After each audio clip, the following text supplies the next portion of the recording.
Yeah, late night, red lights, roll up, fake mine, can't drive, straight lines, smoke draw, tail lines, ozone, stay high, no home, stay lines, go rogue, waste time, new day.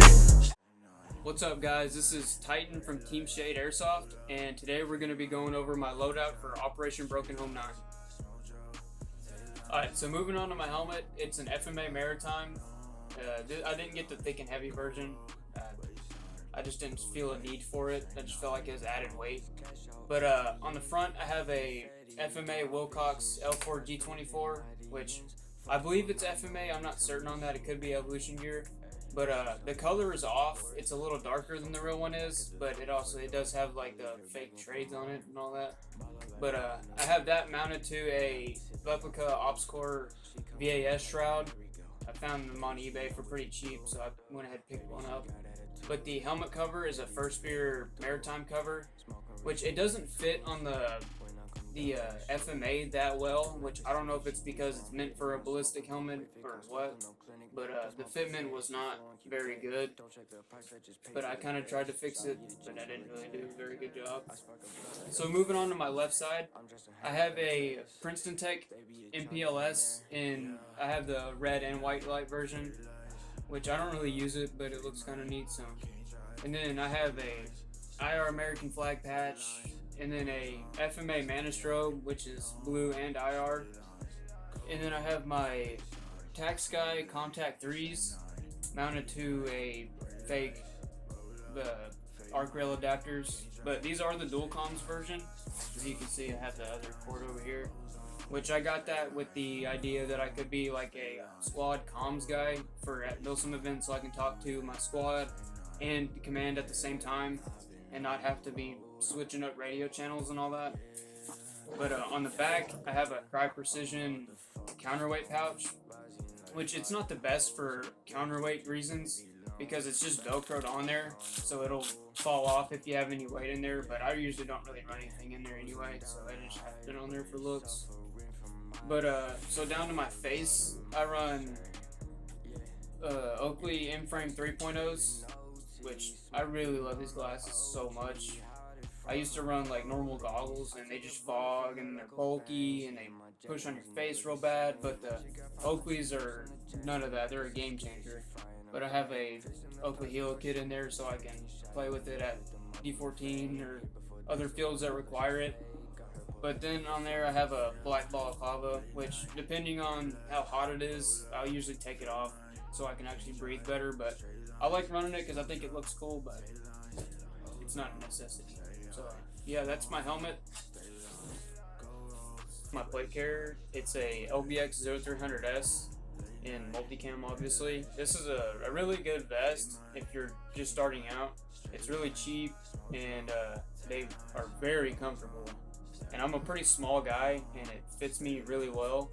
But I've been running this one for about 2 years, I believe. And I honestly have no complaints about it at all.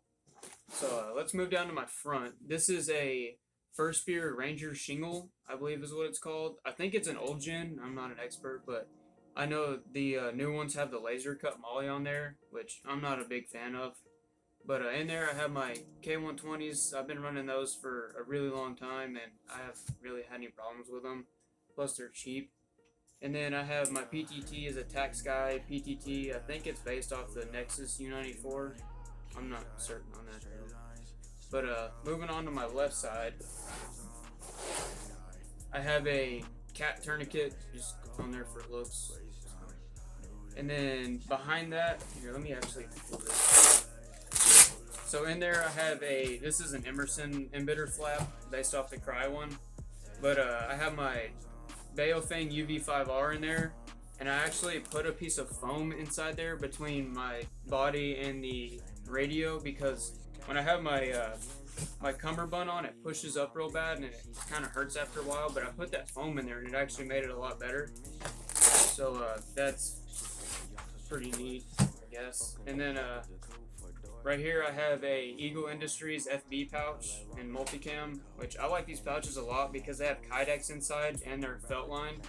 So your mags slide in and out real easily. And then behind that, I have a Eagle Industries 100 round saw pouch, which I mean I can just throw whatever I want in there. I got bandages and dead rag in there. Who knows whatever else I'll throw in there.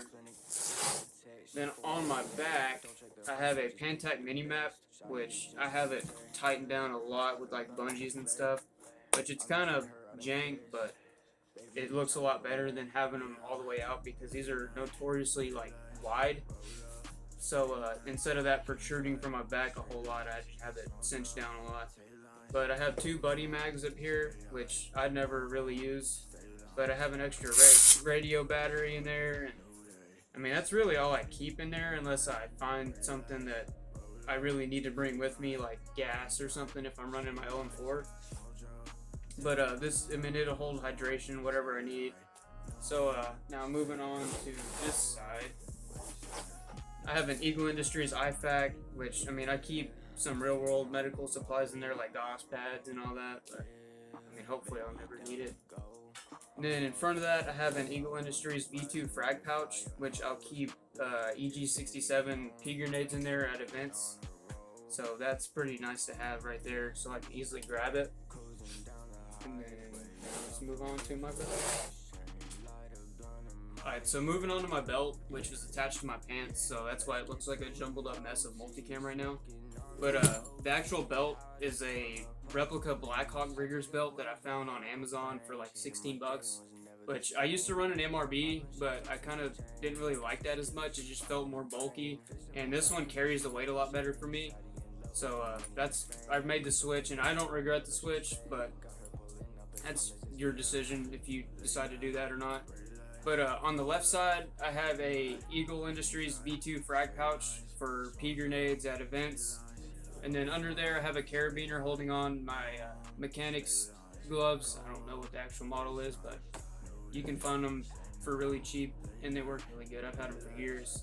But then behind that frag pouch, I have another Eagle FB pouch, which it's really easy to grab onto when it's on my belt, because that's like my first mag I go to. But then I have a Eagle Industries flashbang pouch, which I have my impact grenade in there, which I'll probably end up switching that out for some smoke grenades at Broken Home, because this is not a very good grenade to use at an event like that when you can use pyro, which is so much more efficient. But on the back, I run I think it's Condor little roll-up dump pouch, which it's not big, but whenever I waste a bunch of mags and I do have them all in here, I'll take a break real quick and then put them back on my plate carrier so that this isn't carrying so much weight. But it's really good for when I'm needing to put mag away real fast, like when I'm in a firefight or something. But the pants that I have these on are Cry G3s, which I like these pants a lot. They're just G3s, really. There's not really more to say about them. And then on my right side, I have a Yates PRL, which that's just for looks. I don't plan on getting in any kind of helicopters while playing airsoft, which that would be cool.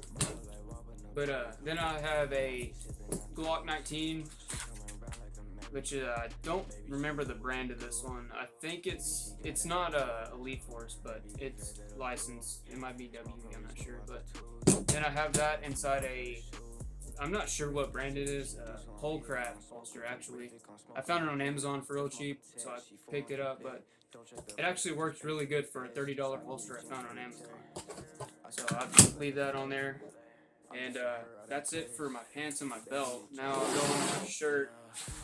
So my shirt is a Patagonia L9 Next to Skin combat shirt, which I used to run a Cry AC shirt, but I made this switch just for looks, really. Like, the Patagonia material to me is a whole lot more soft and better on your skin than the Cry is, which I'd had an AC shirt, so I'm not sure about the Cry G3 shirts or not. But the Velcro on the sleeves is like, it's obviously a loop Velcro, but it's not like the normal loop Velcro, so it's not catching on to a lot of stuff, which I really like that. And it's also a multicam pattern.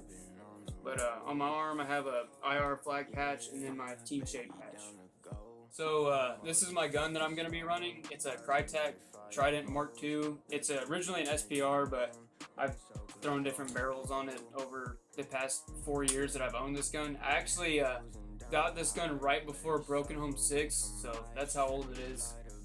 But so I have it set up as a Block 2, so I have my I believe it's a Mad Bull Block 2 rail on it, and then I just have some random grip on it. I don't really know what brand it is, but then I have a replica EOTech, which this sight honestly sucks. I don't know what brand it is, but I plan on replacing it with either a real one or an Evolution Gear one, but I haven't decided yet.